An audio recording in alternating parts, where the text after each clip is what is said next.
Maayong hapon, Negros. Ini ang Digicast Negros X. Ang nagapanguna nga napulo ka mga balita sa isla sa Negros ang amo ni gadulong sa inyo. Update niyo kami via Facebook, YouTube, kag sa amon nga website www.digicastnegros.com. Kag sarama kayo malanto sa Kika Channel 11 sa Kabangkalan City, Himamaylan City, kag Banwas ang Ilog. Kaagyari na ang top 10 nga mga balita sa Negros subong adlaw. Generator set nagaubusay samtang wala pa sa power supply sa pinakabain sang isla sang Negros. 60 ka adlaw nga price freeze gipatuman sa DTI. Death toll sa Sipalay City nagapabilin sa 17 kag may 7 pa ka missing. Bacolod City nalabot na 100% nga target nga mabakunahan. Kag sa Good Vibes, Army Reserve gindayaw matapos ginsalbar ang 4 ka mga persona nga nagautaw-utaw sa suba. Hinatanan sa Digicast Negros X.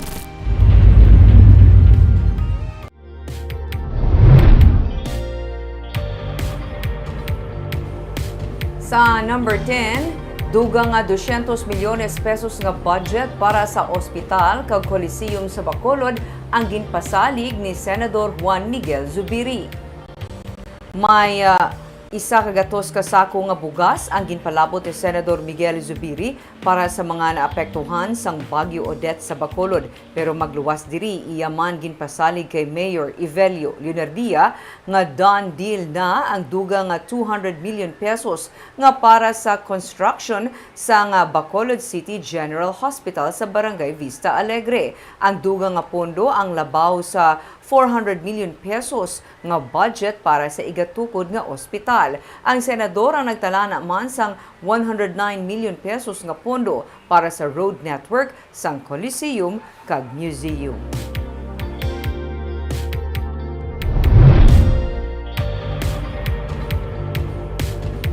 Sa number 9, padayon ng vaccination sa Negros Occidental. 58.61% sang target pabakunahan ang nakabaton sa at least 1 dose ang bakuna.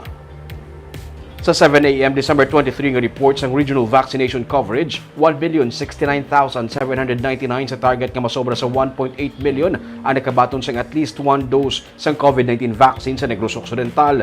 Sunod sa kay Dr. Jessica Fama, ang Medical Specialist 3, ang Provincial Health Office wala untat ang pagbakuna sa probinsya. Tayuyon ini sa norte nga bahin sang Negros Occidental kag bisan gani sa sur nga tuman apektuhan sa Bagyo Odette nga padayon ang vaccination program. Importante nga mabakunahan ang mga pumuluyo sunod sa iya, labi na nga hindi malikawan ang pagtililipon kag ang risgo sini kunyara sa evacuation center. Sa gihapon nagalaom ang PHO nga malambot ang herd immunity kun 70% nga target sa populasyon bisan pa nga nag-apekto ang Bagyo Odette sa programa. Masobra sa 755,000 ang lalabuton sa probinsya nga mabakunahan. 417,656 naman ang nakabaton sang at least 1 dose ng bakuna sa Bacolod. Ang target sini nga mabakunahan masobra sa 410,000. Sige, gidyang nila bakuna. And even sa South, ang mga affected municipalities and cities, naguntat lang sila 1 or 2 days, pero sumbong nagabalik na sila bakuna.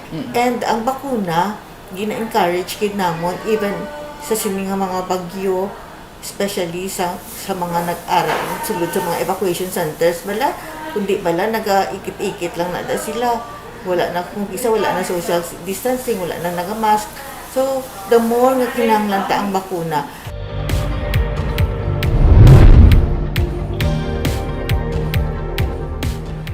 Sa number 8, syudad sang Bacolod na labot na 100% ang target nga mabakunahan. 18,000 ang target sa nga Bacolod sa ikaduha nga bayanihan bakunahan humalin sang Disyembre 20 tubtub 23. Pero naglabot sa masobra 60,000 ang ilan na bakunahan sa 3-day national vaccination. Suno kay Ang, Executive Director sang Emergency Operations Center, nangindako nga bulig ang masupog nga vaccination program sang syudad bisan sa mga kabarangayan rason nga nalabot man sang Bacolod ang herd immunity antes ang adlaw sang Paskwa. Masobra 420,000 ang target population nga nabakunahan paagi sa o kung paagi man sa mga mega vaccination center sa mall, mga vaccination area sa mga barangay, kag iban pa nga commercial establishment. Bisan pa may herd immunity na ang Bacolod, padayon ang hugot nga panawagan sang local government angot sa pagpatuman sang minimum health protocol, agud man mapaiway ang posible pagsaka sang COVID-19 cases matapos ang pagsaulog sang Pasko kag bag-ong tuig. 103% is our target population. Kani naglakaw na sa target population. So, amo lang gyapon ang intensity sa among campaign, amo lang gyapon ang mga strategies nga ginhimo. Plus, of course, natugang paginada nga ang mga workers, since they are now required na magpa-swab test kung hindi sila fully vaccinated, so they were convinced na ganyan. Sa number 7,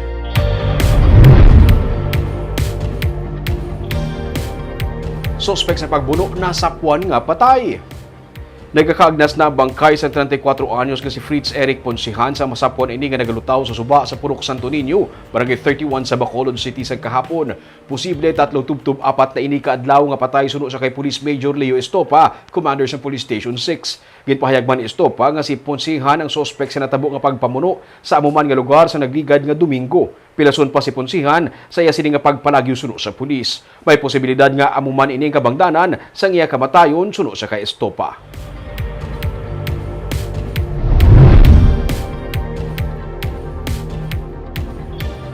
Sa number 6, motorcycle rider patay matapos mabunggo sa puno sang akasya.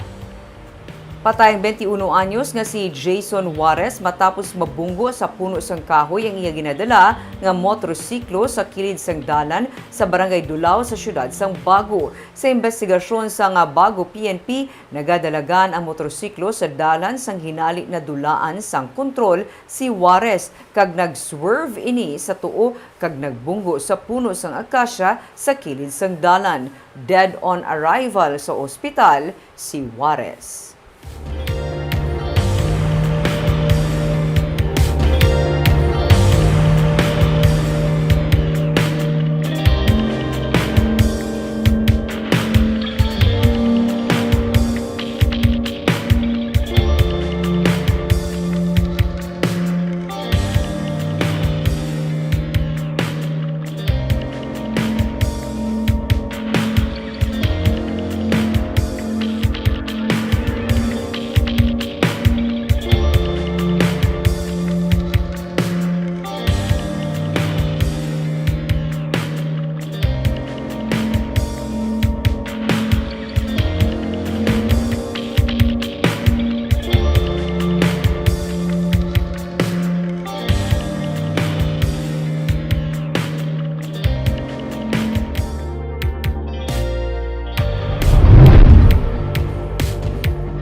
Sa number 5, duha ang patay sa separado nga kaso sa pagpaniro sa Banwa sang Calatrava.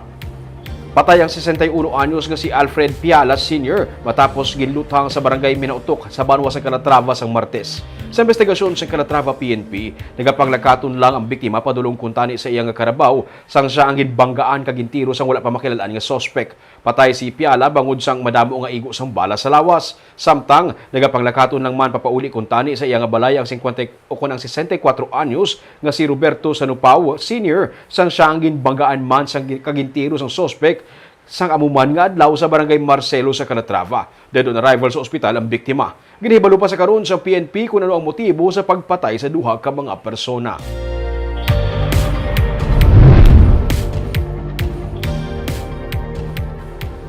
Sa number 4, supply sa manok sa Negros Occidental ang ginalantaw maapektuhan bangod sang halit nga tuga ni Bagyo Odette.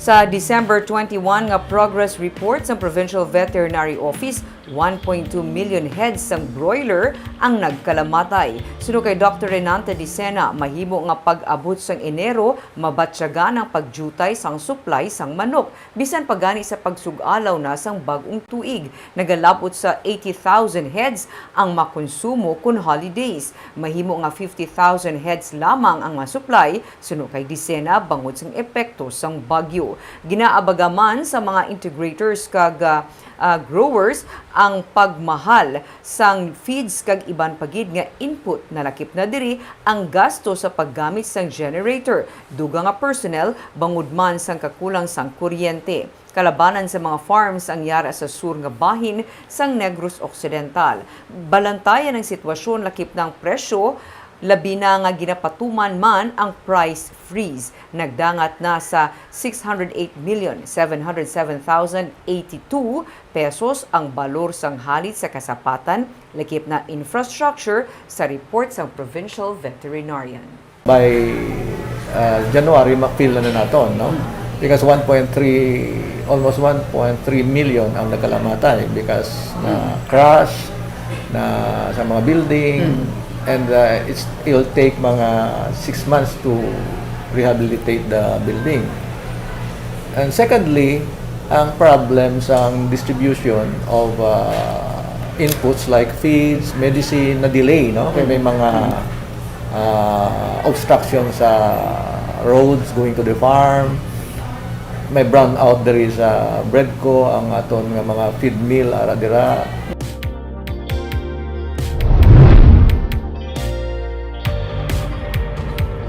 Sa number 3, nagapabilin sa 17 ang nasapuan nga patay sa Sipalay City matapos ang bagyo. May 7 pa ka mga missing.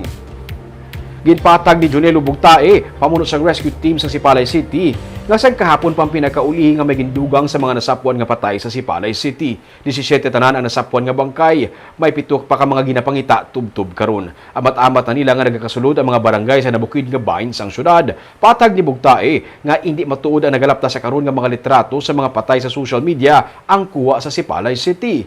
Pagkaon kag tubig sa gihapon ang nagapanguna nga kinahanglan sang syudad. Ang Sipalay City ang may pinakamadamo nga casualty sa Negros Occidental bangod sa bagyo nga Odette. Kalabanan sa mga napatay, nagapuyo sa higad sang suba.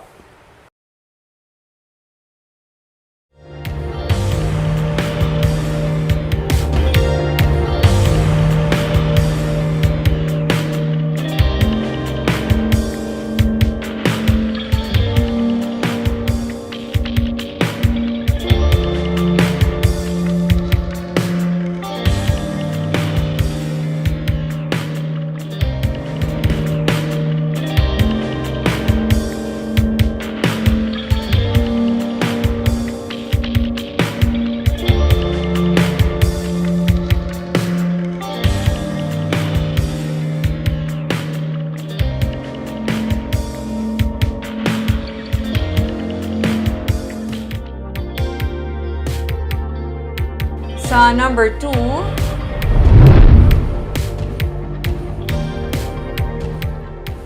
$60-day nga price freeze ang ginapatuman karon sa mga lugar nga napaidalom sa state of calamity. Sa advisory nga ginpagwa sa Department of Trade and Industry, may kangtanan sa pagpatuman sa Republic Act 7581, ginapatuman ng 60 days o 60 kaadlaw nga price freeze sa tanan nga basic necessities sa mga lugar sakop sa Region 4B, 6, 7, 8, 10 kag ang Caraga. Sa Cabancalan City, ginapatigayan ng special monitoring sa pagpamuno sa DTI Negros Occidental Consumer Protection Division kag sang Local Price Coordinating Council. Ini sa pagpasiguro nga estable ang supply kasubman ang presyo sa apektado nga lugar. Nalakip na sa ginamonitor ang mga hardware stores, water refilling station kag mga nagabaligya sang generator sets, labi na karon nga mataas ang demand tugas ang kakulang sang supply sang kuryente. Dapat sunod sa DTI, magapabili ng presyo sa mga balaklon kasubong sang presyo sini antes matabo ang bagyo. Sara nga mapasakaan sang kaso ang mga madakpan nga nagasupak. Padayon man ang panawagan sa DTI sa mga negosyante nga likawan ng price manipulation kasubong sa hoarding, profiteering kag kartel. Pwede mag-report sa hotline. Ang email r06.negrosoccidental@dti.gov.ph o kung sa Facebook DTI Negros Occidental PH o kung sa diin man nga DTI Negosyo Center sa inyo nga lugar. Kaag sa numero 1 sa mga balita, subong nga adlaw.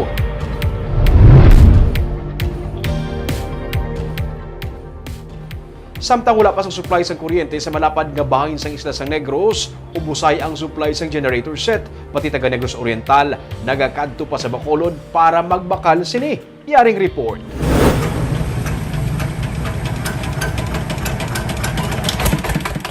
Gintestingan ko nagagana ang ini nga motor sa genset nga ginbakal ng Day Romeo Anggay.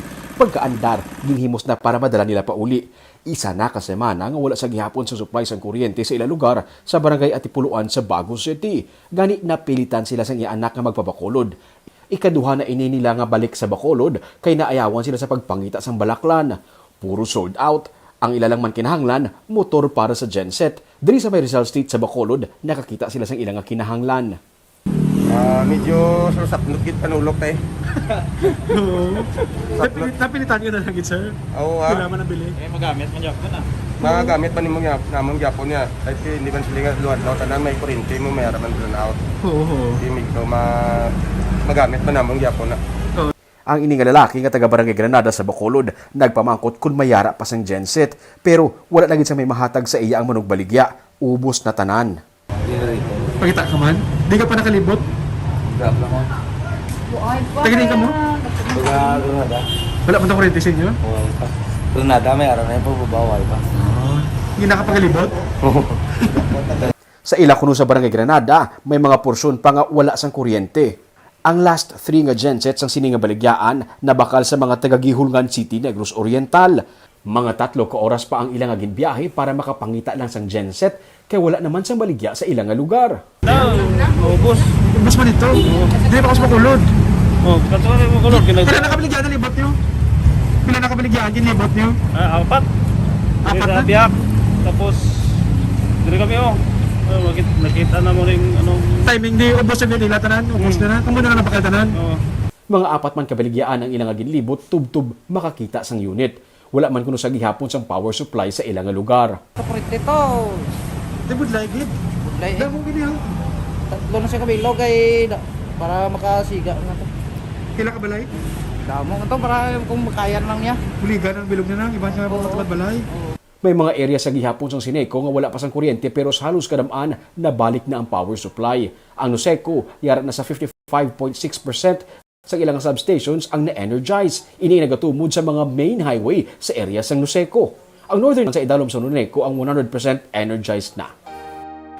Sa Good Vibes, ginpanginbulahan sang Charlie Company sang 605th Ready Reserve Infantry Battalion ang kaupod nila nga nagrisgo sang iya nga kabuhi para salbaro ng 4 ka mga persona nga nagakaanod sa baha. Sa Facebook page nila, ilang nga gindayaw si Sergeant Warren Salde nga isa ka Army Reserve sa Biyernes pagkatapos mismo sang bagyo kag sang wala pa magtahaw ang baha. Ginpahibalo siya sa mga pumuluyo nga may mga tawo nga naga-utaw-utaw sa baha kag kinahanglan nga i-rescue sa Barangay Hilmontilla sa Sipalay City, isa sa mga tuman nga apektado sang bagyo nga barangay. Ang mga tawo ang ginanod gikan sa ila sini nga mga balay. Wala siya magpangduha-duha kag ginsalbar ang 3 ka mga kabataan kag isa ka iloy nga mga taga-barangay na uhang. Gindayaw sa mga netizens ang ginhimo nga pagkabaganihan sang Army Reserve. Barb, sini nga mga tion sang calamity kadamo sa gaginawa nga mga stories ang pagkabaganihan. Grabe Ming, no? Tubig baha, din-rescue niya. Ako guro, maduha-duha. Kaya naman, di ba kuya ka malumaglangoy. Pero yun, no? Biskan pa kabalo ka maglangoy. Kag Baka niya, Barb. Dinrisgo mong imong kapulit para magluwas. Kagini siya kuno mismo gani ang iya pamilya naging biktima man sa baha. Nagadto siya para sa ila to nga area di sila magtililipon but along the way gitawag siya ng tabang kag ginrespondihan niya. Kabalo kami nga damo pagid sa mga Yes. kasubong nga istorya nga aton eventually mahibaluan. Kag kabay pamabalaan nato na ang mga storya para kadamo pa sa ato na ma-inspire sa ilang mga ginhimo. Aton gid kinapanginbulahan man si Sir. Kagabi itong mga balita sa Negros subong adlaw. Kay man sa panahon karon importante nga may ihibalo ka sa nagkatabo sa imo nga palibot. Pero dapat balanse kag eksakto ang mga impormasyon. Parahin kami nga magapangalagad sa Negrosanon. Ako si Barbara Mijares. 2 days na lang, Pasko na. Tub-tub sa buwas ko naman si Romeo Subaldo, mayong hapon.